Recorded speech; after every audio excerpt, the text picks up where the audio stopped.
یو غټ تحصیل دی ډېر درانه عزتمن مشران پکې اوسي هلته چې کم خلک د سود کاروبار کوي ستا د مشرانو داسې په سر پروت دی که نه دی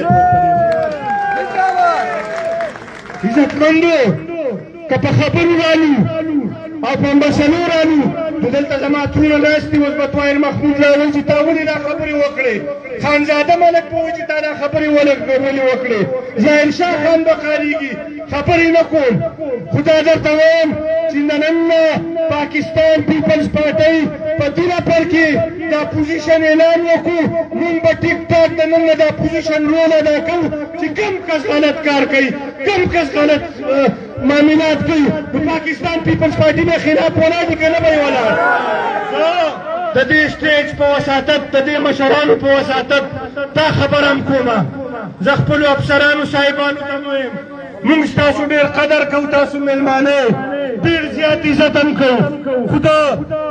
پرچو په نوم د پالش پرچو په نوم د آتشبازۍ پرچو په نوم او په نورو مسلو کې په بازار کې ته چې دا کمې پرچې انلیګل کې او د دې خلکو نه دا کم پیسې الې کمې جرمانې لګې نو دا کاته دې بنده که زه ډي سي صاحب په نوټس کې راولم چې دا خپل افسران پوهې کا پرون په شرینګل کې ما یو افسر ته کال وکړو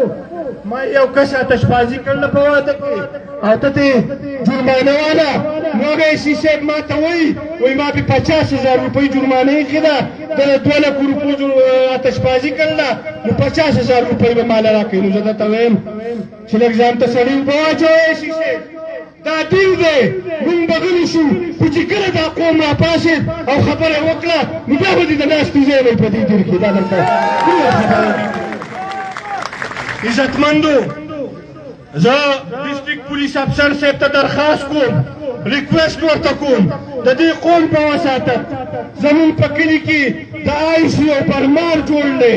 منشیات را روان دي او خلک زمونږ ځوانان زمونږ مشران ډېر په مشکله زما مشر ولګي او ډېر په غربت کې په خپل بچي سبق وایي خو دلته خو د داسې خلکو حکومت د 14 کالو نه دی چې هغه چاله روزګار نشي ورکولی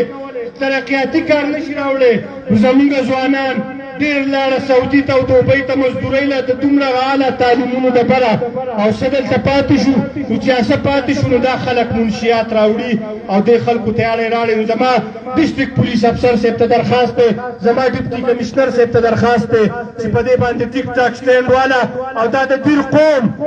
دیر قوم به ستاسو ولالو څنګه چې